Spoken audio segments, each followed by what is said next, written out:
មិ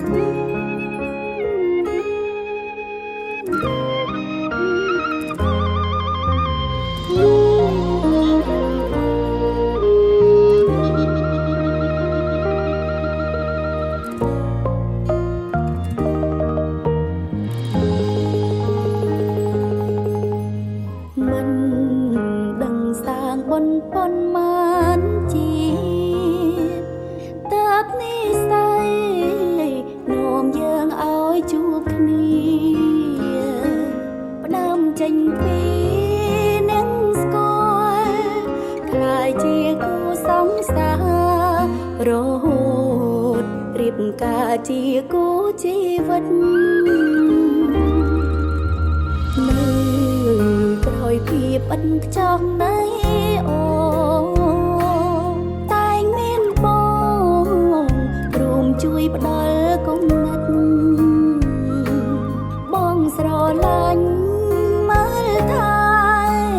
អូនមានក្តីសម្បត្តិជីវិតរួមមានសុភមង្គល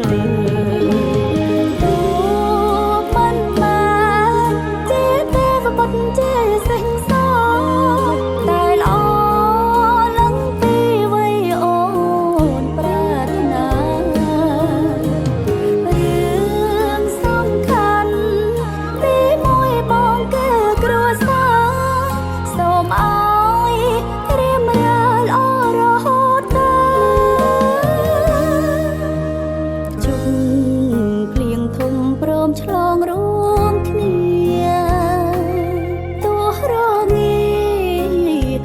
ក្បែរបងកំក្ដៅសូមរក្សាចិត្តស្មោះ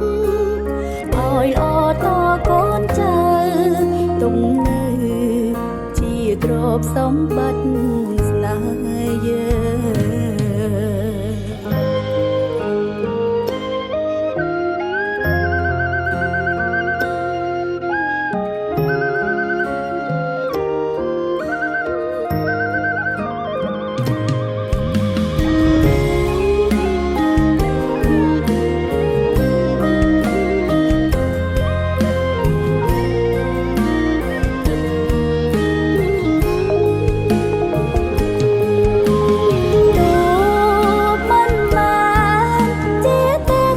ជាសេះស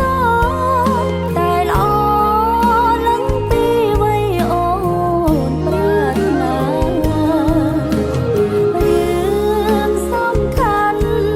ទីមួយបងគឺគ្រួសារសូមឲ្យរៀបរាល់ល្អរហូតដល់ជុំភ្លៀងធំព្រមឆ្លងរួមគ្នា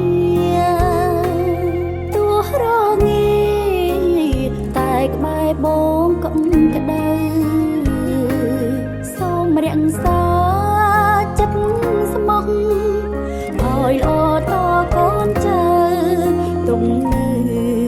ជាទ្រព្យសម្បត្តិស្នេហ៍យើ